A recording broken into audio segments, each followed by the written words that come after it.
আসসালামু আলাইকুম। আজকের বিশ্বে স্বাগত জানাচ্ছি আমি উম্মেস তুরায়া। ভেনেজুয়েলায় সামরিক অভিযান চালানোর পর এবার ক্যারিবিয়ান অঞ্চলের দেশ কিউবার দিকে কড়া নজর দিয়েছে যুক্তরাষ্ট্র। প্রেসিডেন্ট ডোনাল্ড ট্রাম্প হাপানাকে স্পষ্ট বার্তা দিয়েছেন, ওয়াশিংটনের সঙ্গে বাণিজ্যিক ও কৌশলগত সমঝোতায় না এলে অদূর ভবিষ্যতে কিউবাকে ভয়াবহ মানবিক সংকটের মুখে পড়তে হতে পারে। সাম্প্রতিক এক নির্বাহী আদেশের মাধ্যমে ট্রাম্প প্রশাসন কিউবার উপর চাপ আরও বাড়িয়েছে। ওই আদেশে বলা হয়েছে, কোনো দেশ যদি কিউবায় তেল রপ্তানি করে তাহলে সেই দেশের উপর অতিরিক্ত শুল্ক আরোপ করবে যুক্তরাষ্ট্র। বিশ্লেষকদের মতে এই সিদ্ধান্ত সরাসরি কিউবার জ্বালানি সরবরাহ ব্যবস্থা ভেঙে দেওয়ার কৌশল। দীর্ঘদিন ধরে কিউবা জ্বালানির জন্য বিদেশি সরবরাহের উপর নির্ভরশীল এবং নতুন এই নিষেধাজ্ঞা দেশটির অর্থনীতিকে আরও গভীর সংকটে ঠেলে দিতে পারে। বর্তমানে কিউবার প্রেসিডেন্ট মিগেল দিয়াস কানেল 2018 সালে তিনি ক্ষমতায় আসেন এবং দীর্ঘদিনের কাস্ট্রো যুগের পর তিনিই প্রথম প্রেসিডেন্ট যিনি কাস্ট্রো পরিবারের বাইরে থেকে রাষ্ট্র পরিচালনা করছেন। সমাজতান্ত্রিক রাজনৈতিক ব্যবস্থার অধীনে পরিচালিত কিউবাই রাষ্ট্র এই অর্থনীতি, জ্বালানি, স্বাস্থ্য ও খাদ্য সরবরাহের মূল নিয়ন্ত্রক। ফলে আন্তর্জাতিক নিষেধাজ্ঞা বা জ্বালানি সংকট সরাসরি সাধারণ মানুষের জীবনযাত্রায় আঘাত হানে। এই সিদ্ধান্ত ঘিরে আন্তর্জাতিক মহলে উদ্বেগ দেখা দিয়েছে। তেল সরবরাহ ব্যাহত হলে কিউবার হাসপাতাল, বিদ্যুৎ উৎপাদন, পরিবহন ব্যবস্থা ও খাদ্য সংরক্ষণে বড় ধরনের সংকট তৈরি হতে পারে। ইতোমধ্যে কিউবা বিদ্যুৎ ঘাটতি, খাদ্য সংকট ও উচ্চ মূল্যস্ফীতির মতো সমস্যায় ভুগছে, যার ফলে দেশটিতে সামাজিক অস্থিরতাও বাড়ছে। হোয়াইট হাউসে সাংবাদিকদের প্রশ্নের জবাবে ট্রাম্প বলেন, কিউবা যদি যুক্তরাষ্ট্রের সঙ্গে আলোচনায় বসে এবং কোনো সমঝোতায় পৌঁছাতে চায় তাহলে মানবিক বিপর্যয়ের আশঙ্কা থাকবে না। তার ভাষায়, চুক্তিতে এলে সবকিছু আবার স্বাভাবিক হয়ে যেতে পারে। একই সঙ্গে তিনি কিউবার বর্তমান অর্থনৈতিক অবস্থাকে খুবই দুর্বল বলে উল্লেখ করেন। ভেনেজুয়েলায় সামরিক অভিযানের পর দেশটির তেল উৎপাদন, পরিশোধন ও রপ্তানির উপর যুক্তরাষ্ট্রের পূর্ণ নিয়ন্ত্রণ প্রতিষ্ঠিত হওয়ায় কিউবার জন্য পরিস্থিতি আরও জটিল হয়ে উঠেছে। এতদিন ভেনেজুয়েলা ছিল কিউবার প্রধান জ্বালানি সরবরাহকারী। সেই উৎস কার্যত বন্ধ হয়ে যাওয়ায় কিউবা এখন মারাত্মক জ্বালানি অনিশ্চয়তার মুখে। যদিও ট্রাম্প স্পষ্ট করে বলেননি কিউবার কাছ থেকে তিনি ঠিক কী ধরনের ছাড় বা চুক্তি চান। তবে তিনি ইঙ্গিত দিয়েছেন, হাভানা যদি যুক্তরাষ্ট্রের প্রস্তাবে সাড়া না দেয় তাহলে যুক্তরাষ্ট্রে বসবাসরত বিপুল সংখ্যক কিউবান নাগরিককে নিজ দেশে ফেরত পাঠানোর প্রক্রিয়া শুরু হতে পারে। বিশ্লেষকদের মতে কিউবার উপর এই চাপ কেবল একটি দেশের বিরুদ্ধে নয়, বরং সমাজতান্ত্রিক শাসন ব্যবস্থার উপর যুক্তরাষ্ট্রের দীর্ঘদিনের রাজনৈতিক কৌশলেরই অংশ। ভেনেজুয়েলার পর কিউবাকে টার্গেট করার মধ্য দিয়ে ট্রাম্প প্রশাসন ল্যাটিন আমেরিকা ও ক্যারিবিয়ান অঞ্চলে নিজেদের প্রভাব পুনঃপ্রতিষ্ঠার বার্তা দিচ্ছে। এখন দেখার বিষয়, প্রেসিডেন্ট দিয়াস কানেলের নেতৃত্বে কিউবা এই চাপ মোকাবেলায় আলোচনার পথে হাঁটে নাকি আরও এক দফা দীর্ঘমেয়াদী সংঘাতের জন্য প্রস্তুত হয়। হর্ন অব আফ্রিকা দীর্ঘদিন ধরেই বৈশ্বিক শক্তির প্রতিদ্বন্দ্বিতার এক গুরুত্বপূর্ণ কেন্দ্র। ভৌগোলিক অবস্থানের কারণে আন্তর্জাতিক বাণিজ্য, সামরিক ঘাঁটি স্থাপন ও ভূ রাজনৈতিক প্রভাব বিস্তারের ক্ষেত্রে অঞ্চলটির গুরুত্ব অপরিসীম।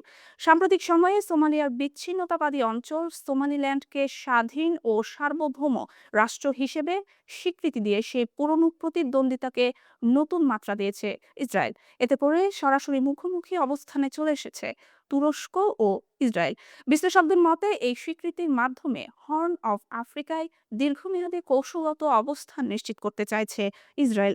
এর একটি উদ্দেশ্য হলো এই অঞ্চলে তুরস্কের ক্রমবর্ধমান প্রভাবকে ঠেকানো। কেউ কেউ আবার মনে করছেন, গাজা থেকে ফিলিস্তিনিদের সরিয়ে অন্যত্র পুনর্বাসনের বিতর্কিত পরিকল্পনার সঙ্গেও বিষয়টি জড়িত।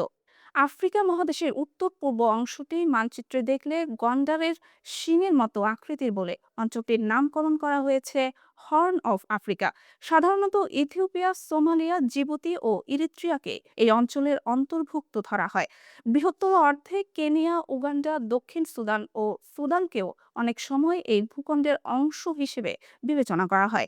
প্রায় 20 লাখ বর্গ কিলোমিটার বিস্তৃত এই অঞ্চল নিরাপত্তা, রাজনৈতিক স্থিতিশীলতা ও আন্তর্জাতিক স্বার্থের জটিল সমীকরণে বিশ্বের অন্যতম অস্থির ভূরাজনৈতিক কেন্দ্রে পরিণত হয়েছে। লোহিত সাগর ও অ্যাডেন উপসাগরের তীরবর্তী হর্ন অফ আফ্রিকা এশিয়া ও ইউরোপের সংযোগস্থলে অবস্থিত। সুয়েজ খালের প্রবেশদ্বার হিসেবে পরিচিত এই অঞ্চল দিয়ে বিশ্ব বাণিজ্যের প্রায় 14% এবং কন্টেইনার ভিত্তিক বাণিজ্যের প্রায় 30% পরিবাহিত হয়। এই কৌশলগত অবস্থানের কারণেই অঞ্চলটি বিশ্বের সবচেয়ে সামরিকায়িত এলাকাগুলোর একটি হয়ে উঠেছে। জিবুতির মতো ছোট একটি দেশেই রয়েছে যুক্তরাষ্ট্র, চীন, ফ্রান্স, জাপান সহ একাধিক শক্তিধর দেশের সামরিক ঘাঁটি। ইরিত্রিয়া, সোমালিয়া, কেনিয়া ও সুদানেও রয়েছে বিভিন্ন দেশের নৌ ও স্থল সামরিক উপস্থিতি। ১৯৯১ সালে সোমালিয়া থেকে আলাদা হয়ে স্বাধীনতার ঘোষণা দেয় সোমালিল্যান্ড। তবে এতদিন পর্যন্ত কোনো দেশই আনুষ্ঠানিকভাবে এই দাবিকে স্বীকৃতি দেয়নি। গত ডিসেম্বর প্রথম দেশ হিসেবে সোমালিল্যান্ডকে রাষ্ট্র হিসেবে স্বীকৃতি দেয় ইসরায়েল। এই সিদ্ধান্তে তীব্র প্রতিক্রিয়া জানিয়েছে তুরস্ক সহ একাধিক আঞ্চলিক দেশ। দীর্ঘ ১৩ বছরের বেশি সময় ধরে সোমালিয়ায় ব্যাপক বিনিয়োগ করেছে আঙ্কারা। মোগাদিসুতে তুরস্কের রয়েছে বিশ্বের বৃহত্তম দূতাবাস, সামরিক প্রশিক্ষণ কেন্দ্র, সমুদ্র বন্দর ও বিমানবন্দর ব্যবস্থাপনার দায়িত্ব। বিশেষজ্ঞদের মতে সোমালিল্যান্ডে ইসরায়েলের স্বীকৃতি ও সম্ভাব্য সামরিক উপস্থিতি তুরস্কের স্বার্থের জন্য সরাসরি হুমকি। হর্ন অফ আফ্রিকা বিষয়ে অভিজ্ঞ তুরস্কের সাবেক রাষ্ট্রদূত কানি তরুণ বলেন, সোমালিল্যান্ড ইয়েমেনের ঠিক বিপরীতে অবস্থিত। এখানে ইসরায়েলের সামরিক উপস্থিতি বাবেল মানদেব প্রণালী ও লোহিত সাগরের প্রবেশের সুযোগ করে দেবে, যা পূর্ব আফ্রিকায় শক্ত অবস্থান গড়ে তুলতে সহায়ক হবে। ইসরায়েলি সাংবাদিক আমিজা স্ট্রেইনের মতে, ইয়েমেনের হুতি বিদ্রোহীদের হুমকির মুখে এই অঞ্চলে নতুন ঘাঁটি ইসরায়েলের জন্য কৌশলগত সুবিধা তৈরি করতে পারে। পাশাপাশি এটি আফ্রিকায় তুরস্কের প্রভাব মোকাবেলারও একটি উপায়।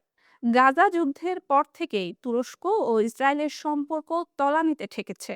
তুরস্ক ইসরায়েলের বিরুদ্ধে গণহত্যার অভিযোগ তুলে বাণিজ্য নিষেধাজ্ঞা আরোপ করেছে। সিরিয়ায় বাশার আল আসাদ সরকারের পতনের পর দ্বন্দ্ব আরও গভীর হয়েছে।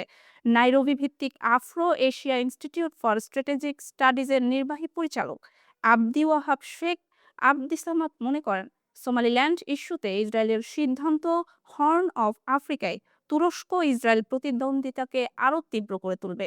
সোমালিয়া ও তুরস্ক লাস কোরাই এলাকায় নতুন সামরিক ঘাঁটি স্থাপনের পরিকল্পনা করছে, যা সরাসরি লোহিত সাগরে প্রবেশের সুযোগ দেয়। অন্যদিকে ইসরায়েল সোমালিল্যান্ডে কূটনৈতিক ও সামরিক উপস্থিতি জোরদার করছে। সব মিলিয়ে হর্ন অফ আফ্রিকা এখন শুধু আঞ্চলিক নয়, বৈশ্বিক শক্তির নতুন প্রতিযোগিতার মঞ্চ। তুরস্ক ও ইসরায়েলের এই কূটনৈতিক ও কৌশলগত লড়াই শেষ পর্যন্ত কোন দিকে মোড় নেয়, সেটি এখন দেখার বিষয়। আজকের বিশ্ব এখানে শেষ করছি। আপডেট সংবাদ পেতে সাবস্ক্রাইব করুন মিডিয়া আউটলুক।